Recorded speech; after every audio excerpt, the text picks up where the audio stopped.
Can we expect China to go out there and assure India, for example, that it will, at some level or the other, be able to prevail upon its great ally Pakistan, its big brother Pakistan, to be a stabilizer rather than a disruptor in the region? Because that really is the test of good intent, isn't it, Professor Gao? Thank you very much for having me. I think it's a very positive step that Foreign Minister Wang Yi is in India for very important resumption of talks between China and India.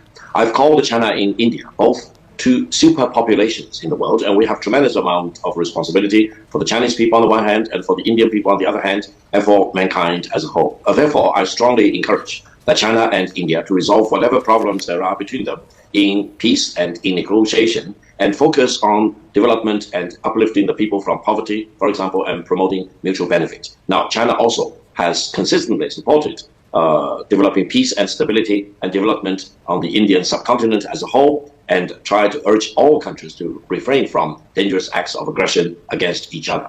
That is a consistent position on the Chinese side, and we will continue to do so in the future. No, Professor, can I ask you my follow-up question? It's an important question before I bring in Sushant Sareen to give us his view on this. Isn't the onus right now on China to earn India's trust? It has constantly desecrated or attempt to desecrate India's borders. It holds Indian territory. It builds infrastructure in Indian territory, as you know, which is at the moment disputed through a very important neck of the woods, so to speak, up in the north, citing. You also have arms trades with Pakistan, and we have also been told that during Operation Sindoor, you provided live intelligence to Pakistan. These are all acts which are not done in good faith. I'm sure you'll agree with me, Professor.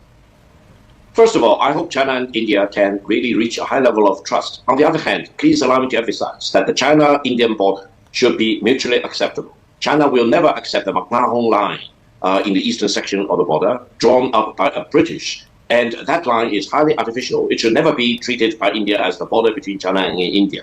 China will never, allow me to emphasize, never accept the McMahon Line as the final border between China and India. Therefore, it is only the only right thing for China and India to engage with each other in peaceful negotiations about how to end this territorial dispute in good faith, rather than allowing this territorial dispute to drag on forever, because it's not the right thing for China or India to do, and China will never allow India to use the McMahon Line as the final border between China and India. It is the right time. It is high time for China and India to engage with each other, to put the territorial dispute behind us, to allow the two only superpopulations in the world to respectfully engage with each other on equal terms, so that both the Chinese people and the Indian people can benefit from our own development for the benefit of our own two countries.